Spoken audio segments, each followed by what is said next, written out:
Shalom jemaat yang terkasih di dalam Tuhan Yesus Kristus. Kita bersyukur pada malam hari ini kita dapat menghadap Tuhan di dalam persekutuan doa.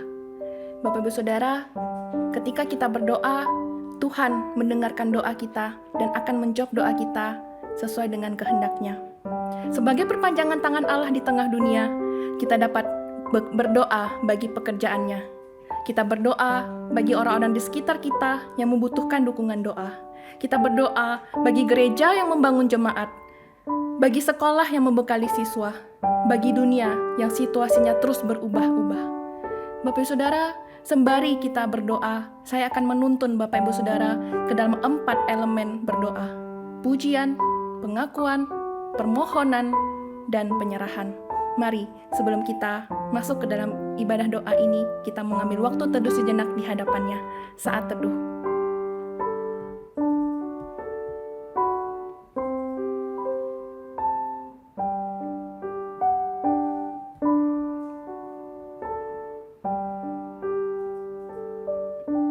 Mari kita berdoa seperti yang Tuhan Yesus ajarkan, doa Bapa kami. Bapa kami yang ada di surga, dikuduskanlah namamu, datanglah kerajaan-Mu, jadilah kehendak-Mu di bumi seperti di surga. Berikanlah kami pada hari ini makanan kami yang secukupnya, dan ampunilah kami akan kesalahan kami, seperti kami juga mengampuni orang yang bersalah kepada kami. Dan janganlah membawa kami ke dalam pencobaan, tetapi lepaskanlah kami daripada yang jahat, karena Engkau yang empunya kerajaan, dan kuasa, dan kemuliaan, sampai selama-lamanya. Amin. Bapak Saudara, masa Prapaskah menjadi momen yang baik bagi kita untuk menghayati dan memaknai akan cinta kasih Tuhan kepada kita. Kita menghayati masa-masa sengsara Tuhan Yesus, arti salib, dan peristiwa penyaliban itu sendiri. Pernahkah engkau mendengarkan kisah salib Yesus? Yesus mati di atas kayu salib karena Ia mengasihi kita. Darahnya tercurah di Kalvari karena Ia mau mati bagi kita. Yesus menderita bagi engkau dan saya. Mari kita naikkan pujian. Pernahkah kau renungkan kisah salib?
Bait kedua. Pernahkah kau lihat kepalanya bermahkota duri? Mereka tak tahu apa yang diperbuat. Ampunilah ya Yesus menderita bagimu. Yesus mati bagiku. Cinta yang ajaib bagimu. Yesus mati bagimu. Elemen doa pertama yaitu pujian. Mari kita mengungkapkan rasa syukur kita kepada Tuhan dan memuji nama-Nya. Sebab Ia telah memberikan anugerah dan menyatakan kebaikan-Nya bagi kita. Kesehatan, keluarga, pekerjaan, studi, pelayanan, sahabat. Mari Bapak Ibu Saudara, kita menaikkan rasa syukur kita atas kebaikan Tuhan. Bapa di surga, kami bersyukur atas kebaikan Tuhan yang tidak pernah berkesudahan dalam kehidupan kami. Kami bersyukur untuk kesehatan, kami bersyukur untuk keluarga, pekerjaan, studi, pelayanan, maupun sahabat-sahabat yang ada di sekeliling kami. Kami bersyukur ya Tuhan, sepanjang hari ini kami juga boleh mengalami akan kebaikan Tuhan. Kami mau terus memuji nama Tuhan, Tuhan yang selalu baik bagi kami dari dulu, sekarang, dan selamanya. Kiranya kami ya Tuhan mau terus bersyukur dan memuji nama Tuhan sepanjang hidup kami. Terima kasih ya Tuhan, ini doa kami. Di dalam nama Tuhan Yesus kami berdoa. Amin. Elemen doa yang kedua yaitu pengakuan. Mari dengan kerendahan hati kita datang kepada Tuhan memohon pengampunan atas segala dosa. Kita mengakui segala dosa dan pelanggaran kita yang mendukakan hati Tuhan. Mari kita berdoa mengaku dosa kita. Bapa di surga, kami tahu kami adalah manusia yang berdosa, manusia yang rapuh dan seringkali terjatuh. Tuhan, saat ini kami datang dengan kerendahan hati. Kami mengakui segala dosa dan pelanggaran kami di hadapan-Mu. Tiada yang tersembunyi ya Tuhan bagi Engkau. Tuhan, kami mengakui segala dosa kami dan kami memohon pengampunan atas segala dosa dan pelanggaran kami yang seringkali mendukakan hati Tuhan. Ampunilah ya Tuhan segala dosa kami, dan kiranya kami boleh terus berada di dalam jalan kebenaran Tuhan, melakukan apa yang menjadi kehendak Tuhan dan kebenaran Tuhan sebagai orang-orang percaya di dunia ini. Terima kasih ya Tuhan, ini doa kami. Di dalam nama Tuhan Yesus kami berdoa. Amin. Mari kita naikkan pujian kisah salib Tuhan Yesus dalam bahasa Inggris. Have you read the story of the cross?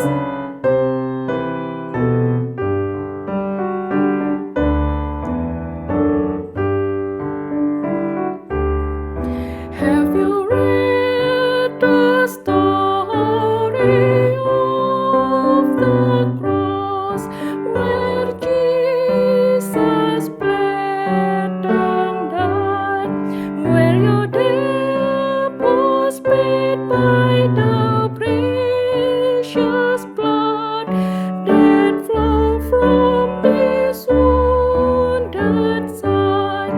He died of a broken heart for you. He died of a broken heart. Oh, wondrous love for you, for me. He died of a broken heart.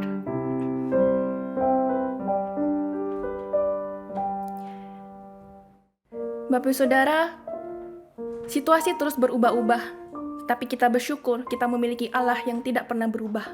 Allah yang selalu memelihara kehidupan kita. Tuhan pelihara setiap waktu. Tuhan pelihara sepanjang hidup kita.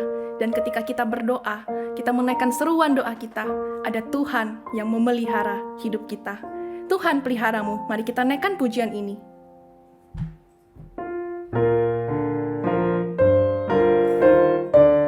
Jangan takut kesusahan, karena ada Tuhan yang memelihara kita. Jangan takut kesusahan, Tuhan peliharamu. Aman di bawah sayapnya, Tuhan peliharamu. Tuhan peliharamu tiap waktu sepanjang hidup. Tuhan peliharamu. Tuhan peliharamu. Elemen doa yang ketiga yaitu permohonan. Mari kita berdoa bagi kondisi pandemi secara global. Berdoa memohon belas kasihan Tuhan agar kondisi pandemi COVID-19 tidak terus berlarut-larut dan mengalami kenaikan kasus global lagi. Berdoa juga bagi WHO dalam melakukan riset, memberikan informasi secara akurat, dan membantu beberapa negara yang kesulitan memperoleh vaksin. Mari kita berdoa. Bapa di surga, kami berdoa untuk kondisi pandemi secara global. Kami berdoa ya Tuhan untuk memohon belas kasihan daripada Tuhan. Kiranya kondisi pandemi COVID-19 di dunia ini tidak terus berlarut-larut dan mengalami kasus kenaikan global lagi. Kami juga berdoa ya Tuhan untuk Organisasi Kesehatan WHO dalam melakukan riset, perkembangan-perkembangan, dan juga untuk memberikan informasi secara akurat kepada kami. Ya Tuhan berikan hikmat kepada mereka. Dan juga kiranya Tuhan yang boleh menolong mereka yang saat ini sedang membantu beberapa negara yang kesulitan untuk memperoleh vaksin. Kiranya Tuhan yang boleh menolong. Kami menyerahkannya Tuhan untuk kondisi pandemi ini secara global di seluruh dunia, termasuk di Indonesia ini. Mohon Tuhan yang boleh berbelas kasih, menyatakan kuasa Tuhan, dan menjaga melindungi kami umat Tuhan. Terima kasih ya Tuhan di doa kami. Kita juga memohon Tuhan, menyerahkan kepada Tuhan untuk jemaat yang sedang dalam keadaan lemah tubuh. Kita berdoa untuk penginjil Cornelius, untuk proses pemulihan dari sakitnya. Kita juga berdoa untuk Bapak Amiau, untuk proses pemulihan pasca jatuh dan patah tulang. Kita juga berdoa untuk Ibu Gan Syok Cheng, untuk pemulihan pasca operasi. Dan kita juga berdoa untuk jemaat yang sedang terpapar COVID-19. Selain berdoa bagi jemaat yang sedang dalam keadaan lemah tubuh, kita juga berdoa untuk jemaat yang sedang berduka, pasca ditinggal anggota keluarga yang dikasihi. Mohon kekuatan dan penghiburan dari Tuhan. Mari kita berdoa. Bapa di surga, kami berdoa untuk jemaat yang sedang dalam keadaan lemah tubuh. Kami berdoa ya Tuhan untuk penginjil Cornelius. Kiranya Tuhan boleh terus menolong hamba-Mu ini. Kiranya Tuhan boleh terus memulihkan dari sakitnya. Dan juga kami berdoa untuk Bapak Amiau, untuk Ibu Gan Syok Cheng, untuk jemaat juga yang sedang terpapar COVID-19. Tuhan kiranya boleh menolong setiap mereka satu persatu, kami serahkan kepada Tuhan. Kami tahu ya Tuhan, di tengah kelemahan kuasa Tuhan sempurna.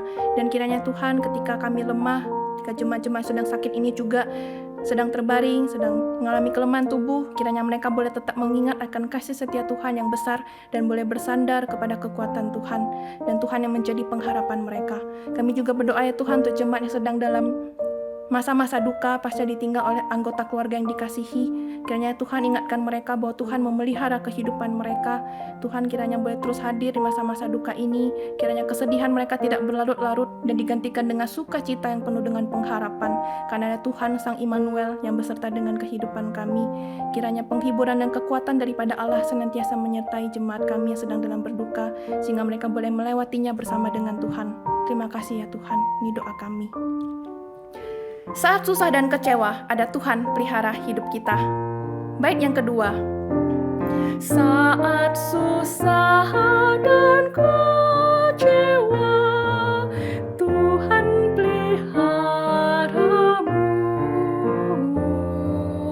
Bahaya datang menimpa, Tuhan peliharamu. Tuhan peliharamu tiap waktu sepanjang hidup. Tuhan peliharamu, Tuhan peliharamu. Mari kita juga berdoa memohon kepada Tuhan untuk Sekolah Tinggi Teologi di Indonesia. Kiranya Allah memakai setiap STT yang ada menjadi sarana untuk membentuk calon-calon hamba Tuhan yang siap melayani di ladang Tuhan. Baik itu pelayanan pastoral di gereja, pendidikan agama di sekolah, misi di pedalaman, dan sebagainya. Berdoa juga untuk rektor yang memimpin, serta para dosen yang mengajar dan memperlengkapi mahasiswa di dalam proses pembelajaran. Mari kita berdoa. Bapa, kami juga menyerahkan untuk setiap STT yang ada di Indonesia. Kiranya Allah memakai STT ini menjadi sarana untuk bisa membentuk calon-calon hamba Tuhan yang siap melayani-Mu dimanapun Tuhan utus. Kami berdoa ya Tuhan untuk setiap STT yang ada, kiranya boleh terus berlandaskan kebenaran firman Tuhan, mendidik calon-calon hamba Tuhan, baik itu yang siap melayani Tuhan sebagai pelayanan pastoral di gereja, pendidikan agama di sekolah, maupun bermisi bagi kerajaan Allah di berbagai daerah dan pedalaman. Kami juga berdoa ya Tuhan untuk rektor yang memimpin, juga para dosen yang mengajar dan memperlengkapi mahasiswa di dalam proses pembelajaran. Kiranya Tuhan yang boleh senantiasa memberikan hikmat dan kemampuan kepada mereka, khususnya di masa pandemi ini. Tuhan kiranya boleh terus menyertai setiap dosen dan juga rektor yang memimpin dan mengajar mahasiswa. Terima kasih ya Tuhan, ini doa kami. Di dalam nama Tuhan Yesus kami berdoa. Kita juga memohon kepada Tuhan, kita berdoa bagi gereja-gereja Tuhan di Indonesia. Kiranya Allah terus menuntun gerejanya untuk bersaksi memberitakan Injil, menghadirkan pemulihan bagi sekitar, melayani yang membutuhkan, dan mentransformasi jemaat, di mana gereja Tuhan ditempatkan, terkhusus di kondisi pandemi ini. Mari kita berdoa. Bapa, kami juga menyerahkan untuk gereja-gereja Tuhan di Indonesia, termasuk gereja kami, GKPJ. Kiranya Allah terus menuntun gerejamu untuk terus bersaksi memberitakan Injil, menghadirkan pemulihan bagi sekitar, melayani yang membutuhkan, dan kiranya juga Tuhan pakai gereja untuk bisa terus mentransformasi jemaat untuk hidup serupa dengan Kristus. Dimanapun ya Tuhan, gereja Tuhan ditempatkan, khususnya di kondisi pandemi ini, kiranya kami terus berpegang kepada Allah, Sang sumber kebenaran itu, dan firman Tuhan yang menjadi landasannya. Kami terus berdoa ya Tuhan untuk gereja di Indonesia, Tuhan boleh terus memimpin menyertai. Di dalam nama Tuhan Yesus kami berdoa. Tuhan peliharamu tiap waktu. Tuhan peliharamu tiap waktu sepanjang hidup. Tuhan peliharamu, Tuhan peliharamu. Elemen doa yang terakhir yaitu penyerahan. Mari kita berdoa, kita menyerahkan segala pergumulan pribadi kita di hadapannya. Tuhan yang tahu isi hati kita saat ini. Mari kita menyerahkan segala pergumulan kita dan mohon Tuhan yang membuka jalan.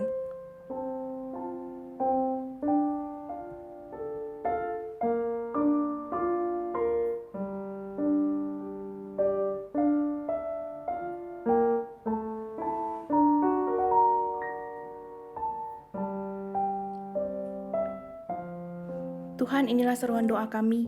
Kiranya Tuhan yang mendengar dan menjawab doa kami seturut dengan kehendak-Mu. Dan kami percaya Tuhan, waktu-Mu adalah yang tepat, yang terbaik, dan rencana-Mu yang indah, memiliki maksud yang terbaik untuk kami. Terima kasih ya Tuhan, ini doa dan seruan kami pada hari ini. Di dalam nama Tuhan Yesus kami berdoa. Amin. Bapak Ibu Saudara, ketika kita memutuskan untuk mengikut Tuhan Yesus, kita harus mematikan keinginan daging kita, termasuk hasrat pribadi kita. Hasrat kita perlu dikuduskan, sehingga kita bisa menyerahkan hidup kita, hidup bagi Yesus. Mari kita menaikkan pujian ini, hidup bagi Yesus.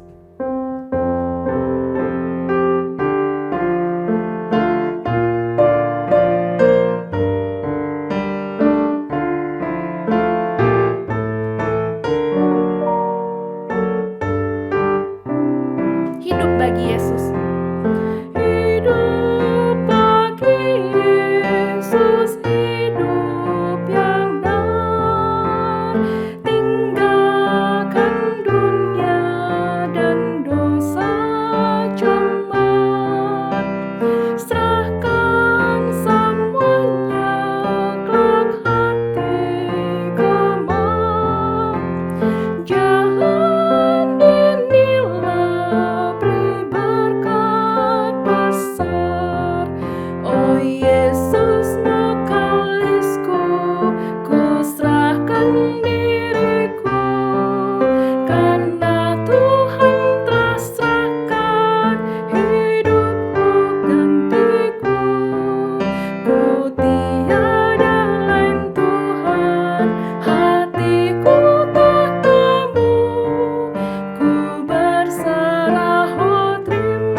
Firman Tuhan pada hari ini akan disampaikan oleh Pendeta Nathan. Waktu dan tempat dipersilahkan.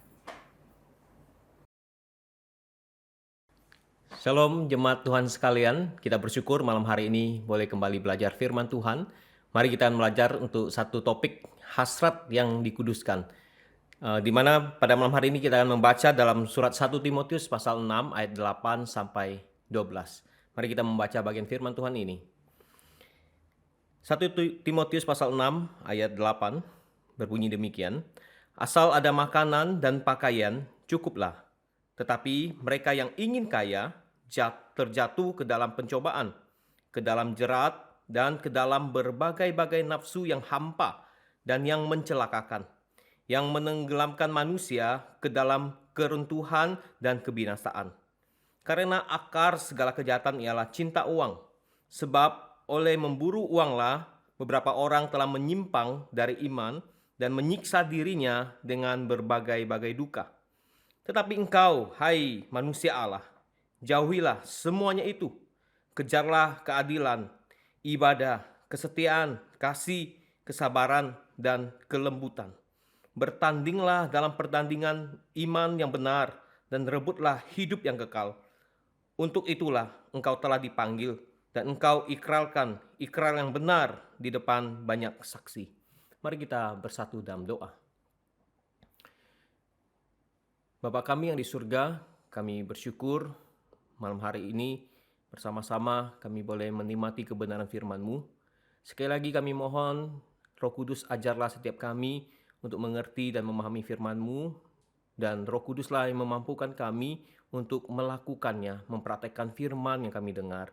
Ajari kami untuk terus mengalami pertumbuhan demi pertumbuhan dalam hidup ini, untuk semakin mengenal Kristus, untuk mengenal firman-Mu lebih dalam lagi. Kami serahkan waktu ini dalam tangan-Mu, pakailah hamba-Mu yang akan menyampaikannya. Tuhan beranugerah atas hamba-Mu. Demi nama Yesus kami berdoa. Amin. Baik saudara, hasrat seringkali diartikan sebagai satu keinginan. Bukan hanya keinginan, tetapi keinginan yang penuh gairah. Keinginan yang menggebu-gebu, keinginan yang kuat dalam diri seseorang. Begitulah biasanya kita mengartikan hasrat itu. Tetapi hasrat ini di dalam isinya ada yang berbentuk baik, hasrat yang baik, ataupun hasrat yang jelek. Objek di dalam hasrat juga demikian, tergantung daripada objek daripada keinginan tersebut. Demikian juga dengan motivasi yang terkandung di dalamnya. Jadi ketika bicara tentang hasrat setidaknya ada 3 hal. Isi, objek, maupun motivasi yang terkandung di dalamnya.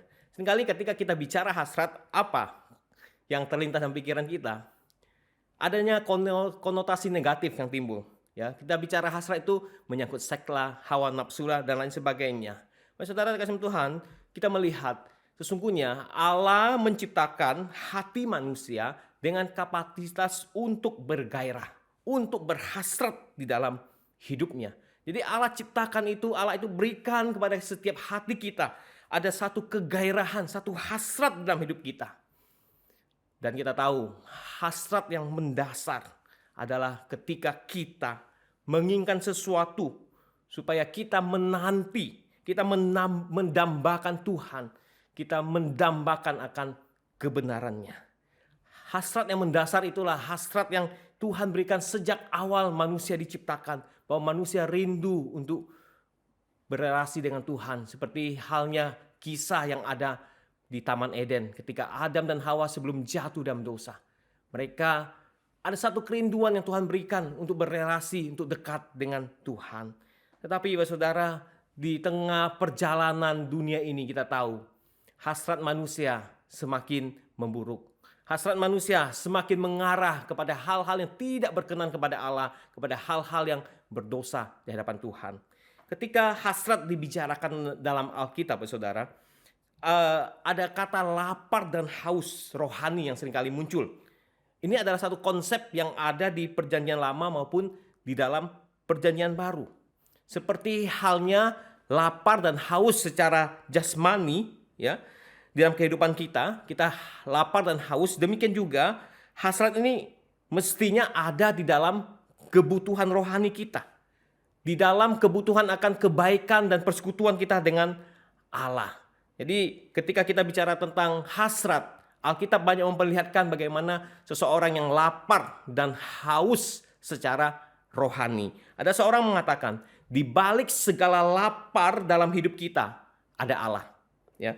Di balik segala lapar dalam hidup kita ada Allah. Segala keinginan kita pada akhirnya harus berfokus pada Dia, pada Allah sendiri. Misalnya kita bisa melihat saudara di dalam Mazmur 42 ayat 2 dan 3. Pemazmur mengatakan, jiwaku haus kepada Allah yang hidup. Jiwaku haus kepada Allah yang hidup. Mazmur 107 ayat 9. Seperti dikatakan pemazmur, seperti dipuaskannya jiwa yang dahaga dan jiwa yang lapar dikenyangkannya dengan kebaikan. Dan seringkali kita juga sering menyanyikan dalam satu mazmur, kita rindu seperti rusa yang merindukan sungai, demikianlah kerinduan kita kepada Allah. Saudara terkasih dalam Tuhan, demikian juga kita melihat di dalam perjanjian baru. Yesus sendiri secara eksplisit dia berkata, dia adalah sumber air hidup yang memuaskan dahaga kita. Yesus juga berkata, dia adalah roti hidup di dalam kehidupan kita. Saudara terkasih dalam Tuhan, kita bisa melihat bahwa hasrat seperti yang dibicarakan dalam Alkitab ada bicara tentang lapar dan haus akan Allah. Namun demikian, Yesus juga memperingatkan, ya. Peringatan yang Yesus berikan adalah peringatan akan memuaskan hasrat itu. Seperti yang Yesus katakan, jagalah dirimu supaya hatimu jangan syarat oleh pesta pora dan kemabukan serta kepentingan duniawi, dan supaya hari Tuhan jangan dengan tiba-tiba jatuh ke atas dirimu seperti suatu jerat. Saudara, Yesus memperingatkan, ya, hati-hati dengan hasrat hatimu, pesta pora, kemabukan, kepentingan duniawi lainnya. Hati-hati jangan sampai terjerat di dalamnya. Inilah kita bisa melihat kegagalan manusia di dalam memenuhi, kegagalan manusia dalam memuaskan hasratnya. Pembacaan firman Tuhan kita pada malam hari ini, kita juga melihat bagaimana Paulus juga membicarakan tentang satu hasrat dalam diri manusia secara implisit. Ya, seolah-olah Paulus berkata kepada Timotius, ya, secara khusus surat ini ditujukan kepada Timotius sebagai satu nasihat pribadi, sebagai surat pengembalaan, sebagai surat pastoral bagi Timotius. Paulus katakan dalam nasihatnya bahwa Timotius harus berhati-hati dengan hasrat yang ada dalam dirinya. Ada hal-hal yang perlu dikejar, ada hal-hal yang perlu dijauhi. Ya, kita perhatikan di ayat 11 dikatakan, tetapi engkau hai manusia Allah, jauhilah semuanya itu, kejarlah keadilan, ibadah, kesetiaan, kasih, kesabaran, dan kelembutan. Ada hal-hal yang harus dijauhi, kata Paulus kepada Timotius, tapi juga ada hal-hal yang harus dikejar di dalam kehidupan Timotius. Saudara, hasrat ada bicara tentang begitu rentannya kita. Ya, begitu rentannya. Ketika kita bicara tentang hasrat kita, kita bicara tentang kerentanan kita, kerapuhan kita, betapa kita terjerat dalam kemanusiaan kita, manusiawi yang berdosa. Sekalipun kita lihat Timotius pun diingatkan oleh hal ini. Kita tahu Timotius di jemaat Efesus adalah seorang gembala muda. Tentunya hawa nafsu orang muda yang masih menggebu-gebu bisa saja menjerat di dalam kehidupan pelayanannya. Paulus menasihatkan, Paulus ingatkan kepada Timotius, jauhilah dan kejarlah. Baik saudara, kita tahu bahwa di Efesus adalah satu kota yang kaya. Ya.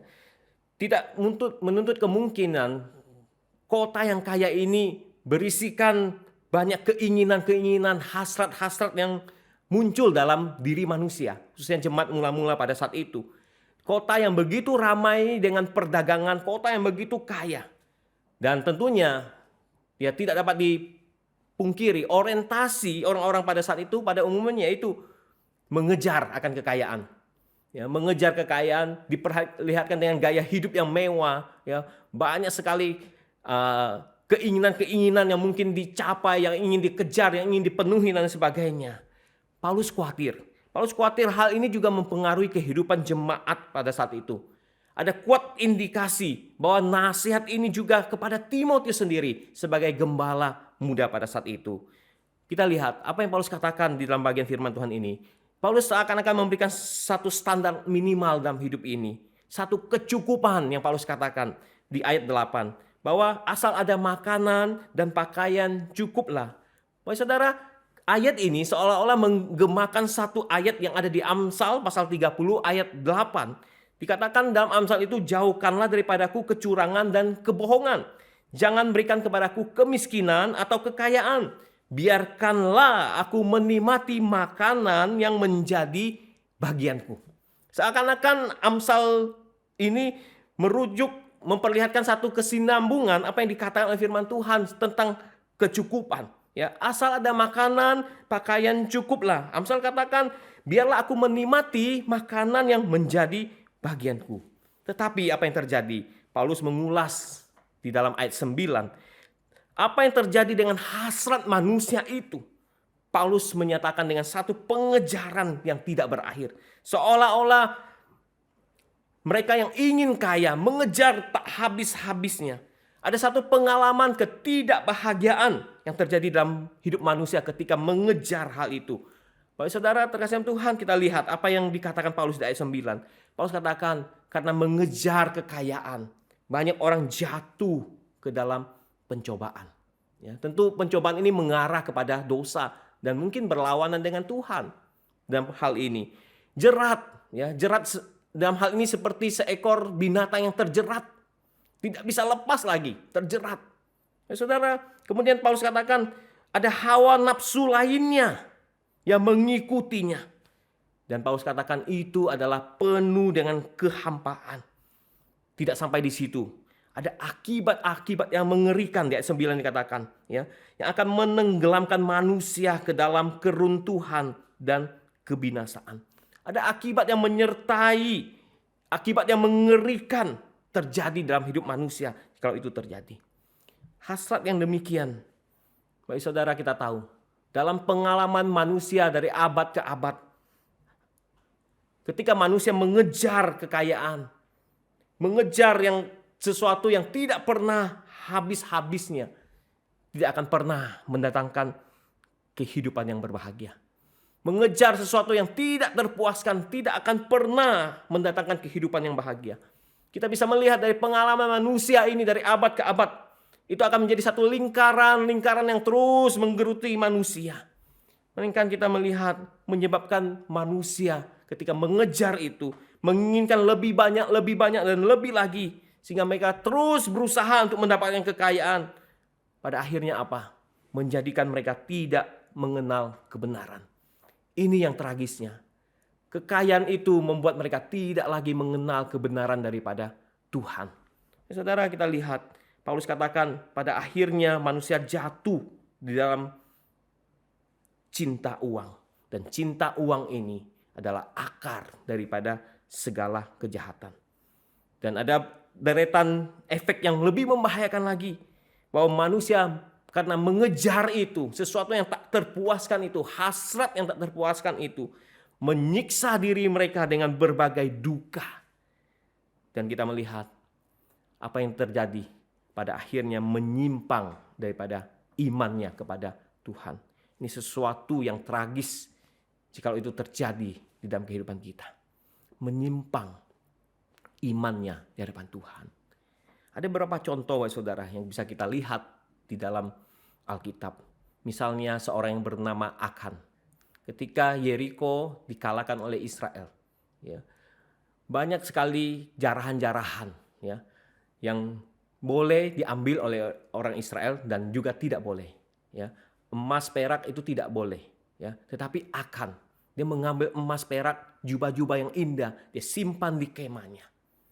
Ya, akhirnya kita tahu dia dihukum mati oleh Tuhan. Dan kisah ini juga mengingatkan kepada kita tentang Ananias dan Safira. Ketika dia menjual hasil tanahnya, sebagiannya itu dia berikan kepada Tuhan, dikatakan Alkitab. Dia tidak berkata jujur.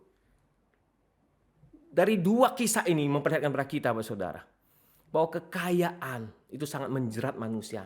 Dan pada akhirnya membawa manusia menyimpang dari imannya, menyimpang dari kebenaran firman Tuhan. Bahkan mendapatkan satu akhir kehidupan yang begitu tragis. Akan dan Ananias dan Safira memperlihatkan dua tokoh yang begitu berhasrat dengan kekayaannya. begitu ingin mendapat uang sebanyak-banyaknya, dan mereka berani untuk berdusta kepada Tuhan. Bapak saudara terkasih dalam Tuhan, hasrat yang tak terkendali adalah musuh pertumbuhan rohani. Hasrat yang tak terkendali itu adalah musuh pertumbuhan rohani kita. Penegasan Paulus begitu jelas kepada Timotius. Untuk semuanya itu menjauhi semuanya itu. Itu bukanlah sebagai suatu hal yang harus Timotius kejar-kejar dalam hidupnya. Tidak. Di dalam hasrat ini kita bisa melihat ada hal yang harus dikejar, ada hal yang harus dijauhi. Perhatikan apa yang disebutkan Paulus kepada Timotius. Paulus menyebut Timotius ini manusia Allah.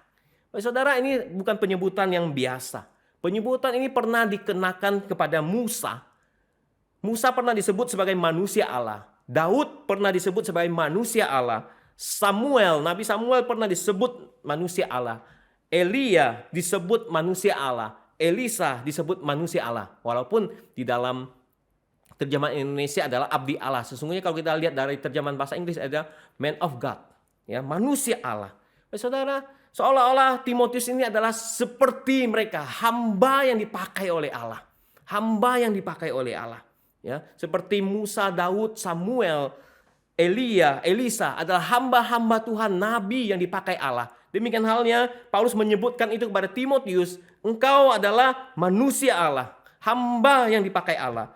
Saudara, kalau kita perhatikan di dalam konteks Timotius 6 ini, 1 Timotius 6 ini, seakan-akan ada sesuatu yang dikontraskan. Di situ dikatakan kita melihat ada pengajar-pengajar yang sesat, ya. Pengajar-pengajar yang sesat ini mereka adalah pengajar yang suka silat kata, ya, tentunya yang ajarannya sudah sesat, ya. Suka bersilat kata, suka mencari hal-hal soal-soal yang diperdebatkan, ya. Kemudian menyebabkannya dengki, ya, fitnah, curiga, cedera, dan sebagainya, ya. Kemudian terjadi percecokan dan sebagainya. Dan baik saudara, kalau kita melihat di ayat ke-5, para pengajar sesat ini memakai ibadah sebagai sumber keuntungan. Ya, kalau kita lihat terjemahan yang lain, keuntungan di sini bukan keuntungan rohani, tapi keuntungan materi yang mereka kejar. Baik saudara terkasih Tuhan, kita melihat seolah-olah para pengajar sesat ini adalah manusia duniawi. Ada satu kontras di sini. Paulus katakan pada Timotius, kamu adalah manusia Allah. Dan ini adalah manusia duniawi. Manusia duniawi apa hasratnya? Yaitu mengejar, menambah kekayaan yang tak pernah terpuaskan. Seperti halnya para pengajar-pengajar sesat ini. Jelas di sini, Timotius harus tampil hidup berbeda dengan mereka. Ya. Karena Timotius adalah manusia Allah. Mereka adalah manusia duniawi. Hasrat pengejaran berbeda harus terjadi di antara mereka. Timotius harus berbeda dan hasratnya tidak harus sama seperti para pengajar sesat ini, Bapak Saudara. Oleh sebab itu kita melihat dua kata daripada Paulus, jauhilah dan kejarlah. Menarik Bapak Saudara, kata jauhilah ini juga dicatat 2 Timotius pasal 2 ayat 22. Paulus juga memakai kata yang sama sebagai satu perhentian bagi Timotius, bahwa Timotius harus menjauhi nafsu orang muda. Ya, menjauhi ini artinya menjauhi sejauh mungkin, ya, menjauhi sejauh mungkin. Ya, nafsu orang muda ini tidak hanya sekedar bicara tentang seks, ya, tapi nafsu-nafsu yang lainnya yang mengikuti keinginan-keinginan duniawi yang mengikuti, yang tidak berkenan kepada Allah.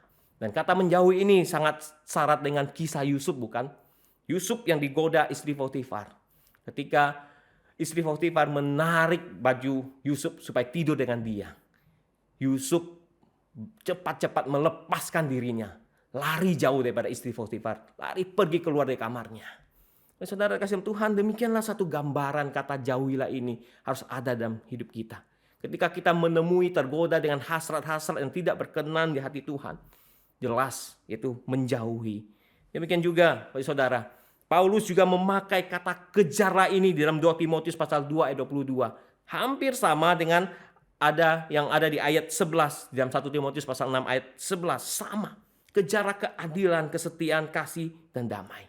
Di sini kita diperlihatkan ada hal yang perlu kita jauhi, ada hal yang perlu kita kejar di dalam hasrat kita. Saudara terkasih Tuhan, ayat 11 memberitahukan kepada kita apa sih yang harus dikejar, ya? Apa saja yang harus diraih dalam hidupnya Timotius. Paulus katakan itu bahwa kejarlah keadilan. Ya, seringkali tidak berlaku adil itu adalah kehidupan yang kita jalani. Kita sendiri bukan saja tidak diperlakukan tidak adil, tapi kita sendiri pun cenderung melakukan hal yang tidak adil. Ya, dalam terjemahan yang lain dikatakan tidak adilnya adalah menjadi orang yang benar di hadapan Allah. Lakukanlah keadilan itu. Kemudian kejarlah ibadah. Ibadah ini sangat syarat dengan juga satu bagian di pasal 4 ayat 7 dan 8. Paulus katakan, latihlah dirimu untuk beribadah. Karena latihan badani itu terbatas gunanya. Latihan rohani itu mengandung janji, kata Paulus, untuk hidup ini maupun hidup yang akan datang. Ya, saudara, adakah hasrat yang menggebu-gebu dalam diri kita untuk rindu akan Tuhan? Rindu untuk giat melayani Tuhan. Ya. Dalam terjemahan lain, kata ibadah ini adalah hidup yang mengabdi kepada Allah. Adakah hasrat itu? Itu yang Paulus nasihatkan kepada Timotius, kejarlah itu di dalam hidup Timotius, ibadah. Bicara tentang kesetiaan. Bukankah kita manusia yang sering kali melanggar komitmen kita? Manusia yang tidak setia. Adakah hasrat kita menjadi orang yang setia di hadapan Tuhan? Demikian juga dengan kasih. Itu adalah sebagai pengejaran kita. Kasih adalah cerminan hidup kita. Bagaimana karakter kita hidup di dalam kasih. Kita diciptakan, diubahkan Tuhan untuk mengasihi Allah, untuk mengasihi sesama. Dan Paulus juga katakan, kejarlah kesabaran. Di sini dalam artian yaitu tabah dalam menderita. Apakah itu sudah menjadi kehasrat kita, kerinduan kita untuk tetap sabar dalam penderitaan? Bukankah kita sering kali memprotes Tuhan ketika ada penderitaan terjadi dalam hidup kita? Tidak ada hasrat untuk hidup bersabar, untuk belajar bersabar. Demikian juga dengan kelembutan. Kelembutan ini ada bicara tentang sikap dan berrelasi. Seringkali relasi kita diisi dengan apa? Dengan kekerasan, dengan mau menang sendiri. Tidak ada kelembutan di dalamnya. Apakah itu menjadi karakter-karakter kita yang menjadi hasrat dalam diri kita selama ini? Yang kita bangun, yang kita usahakan. Ya, saudara terkasih Tuhan, tidak hanya sampai di situ. Paulus juga katakan, di dalam hasrat yang perlu dikejar, yaitu bertandinglah dalam pertandingan iman yang benar. Dan Paulus katakan, rebutlah hidup yang kekal. Baik, saudara, dalam hal ini kita bisa melihat bahwa ketika kata pertandingan ini muncul, ini bicara tentang kompetisi dalam hidup kita. Tapi bukan kompetisi untuk saling menjatuhkan. Tapi Paulus ingatkannya ada kompetisi iman. Kompetisi iman kita. Bertandinglah dalam pertandingan yang iman yang benar. Dan rebutlah hidup yang kekal. Di sini juga kita jangan salah tafsir. Bukan berarti ini usaha kita nih untuk dapat hidup kekal. Itu kata Paulus rebut. Bukan demikian. Saudara terkasih dalam Tuhan. Panggilan ini adalah panggilan supaya kita sungguh-sungguh percaya dalam iman kita. Ya. Ada tantangan-tantangan iman dalam hidup kita. Bukankah seringkali kita menjauhi tantangan iman itu? Kita tidak bertekun dalam tantangan iman itu. Paulus katakan ini adalah satu kompetisi dalam hidup kita. Bertandinglah dalam pertandingan iman yang benar. Dan rebutlah hidup yang kekal itu seolah-olah mengatakan peganglah sungguh-sungguh. Jangan mau lepaskan, rebutlah hidup yang kekal itu. Bukan berarti usaha sekali lagi, bukan usaha kita. Tapi bagaimana kita menjalani hidup yang kekal ini. Peganglah sungguh-sungguh. Jangan mau lepaskan keselamatan yang sudah kita terima di dalam Kristus Yesus. Bicara dengan hal-hal demikian, saudara. Adakah hasrat yang demikian di dalam kita mengikut Tuhan? Adakah kerinduan yang demikian, yang menggebu-gebu, yang besar, yang begitu rindu, begitu ingin dalam hati kita di dalam mengikuti Tuhan? Ya, saudara, terkadang kita hanya menjadi orang Kristen yang apa adanya, bukan? Kita tidak pernah mau menuntut diri untuk bertumbuh di hadapan Tuhan. Ya, tidak pernah mau menuntut diri. Kita tidak pernah mau menuntut diri untuk mengenal Kristus lebih dalam lagi, lebih sungguh lagi. Kita tidak pernah menuntut. Kita hanya sebatas, ya saya menjadi orang Kristen dan apa adanya. Tak ada hasrat yang demikian. Tanpa ada hasrat demikian kita mengikut Tuhan. Ya, saudara terkasih Tuhan, Paulus mengingatkan pada Timotius. Ada hal-hal yang harus dia jauhi. Ada hal-hal yang harus dia kejar dalam hidupnya. Demikian juga saya percaya ini juga menjadi nasihat dan firman bagi kita. Harus ada hal-hal yang harus kita kejar dalam hidup kita. Terkadang kita hanya mengejar apa yang menjadi kesementaraan. Ya. Apa yang tidak bernilai kekal dalam hidup kita. Tapi hari ini kita diingatkan oleh saudara, kejarlah itu. yang tidak bernilai kekal, jauhilah itu. Terhadap apa yang harus kita kejar, mari kita introspeksi diri, kita evaluasi diri di hadapan Tuhan.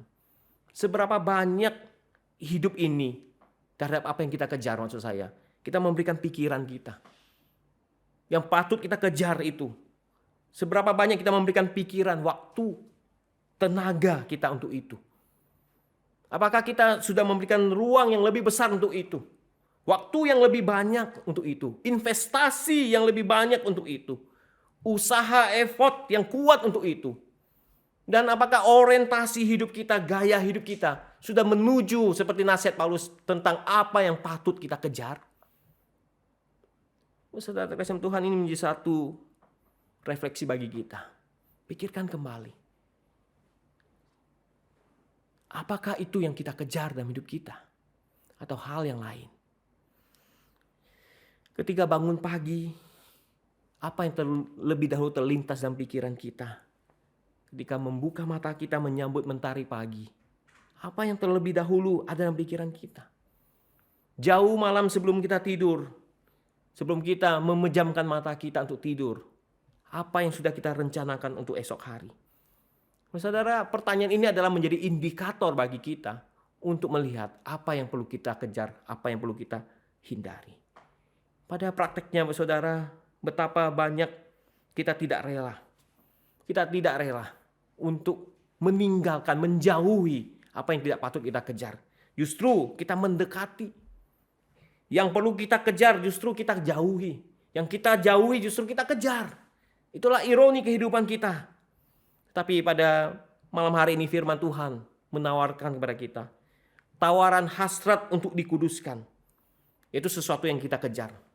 Kita mengusahakan di dalamnya, bahkan hidup di dalamnya. Namun sekali lagi saya katakan hal yang ironi terjadi. Yang harus kita jauhi, kita sengaja membiarkan dia bertumbuh subur. Yang kita harus jauhi, kita biarkan sengaja menguasai hidup kita. Tumbuh subur dalam kehidupan kita. Dan pada akhirnya kita terjerumus, terjerat begitu dalam hasrat duniawi. Dan sulit untuk dilepaskan lagi. Itulah sebabnya Paulus menasihatkan pada Timotius dengan penuh hasrat, kejarlah yang patut dikejar. Jauhilah yang patut dijauhi. Dalam minggu Prapaskah ini, saudara, mari kita ingat, Kristus telah disalibkan bagi kita. Kristus telah menyalibkan segala hasrat-hasrat yang perlu kita jauhi. Di dalam kemenangan Kristus, Kristus memampukan kita untuk mengejar hasrat-hasrat yang perlu kita kejar. Siapkan diri kita untuk hidup di dalam kasih Kristus, yaitu mengejar apa yang patut dikejar. Tuhan memberkati firman-Nya. Mari kita berdoa. Bersyukur Tuhan, sekali lagi firman-Mu bergema, berbicara dalam hidup kami. Mungkin sejauh ini kami sudah terlalu terlena dengan hal-hal yang seharusnya kami tidak perlu kejar. Itu yang kami kejar. Bahkan kami terjerat di dalamnya. Hal-hal yang harus kami jauhi itu justru kami dekatkan dengan hidup kami. Tapi pada malam hari ini Tuhan, Kau ingatkan kami. Kami perlu mengejar hasrat seperti apa yang Paulus bicarakan kepada Timotius. Kami perlu mengejarnya, bukan menjauhinya. Tolonglah kami Tuhan, manusia yang secara rohani, secara natural ini selalu menolak hal-hal yang rohani. Tolonglah kami ini Tuhan, kembali kepada apa yang menjadi hasrat kami, pengejaran kami yang terdalam. Terima kasih ya Tuhan. Ajar kami untuk merindukan Tuhan, mengasihi Tuhan, lebih dan lebih lagi dalam hidup kami. Mampukan kami ya Tuhan. Biarlah ini menjadi satu hasrat yang dikuduskan bagi kemuliaan nama-Mu. Terima kasih ya Allah. Demi nama Yesus kami berdoa. Amin. Demikian Bapak Saudara, persekutuan kita berakhir sampai di sini. Tuhan memberkati kita dan terus kita mempersiapkan diri kita lebih baik lagi memasuki minggu-minggu Prapaskah. Tuhan memberkati kita sekalian.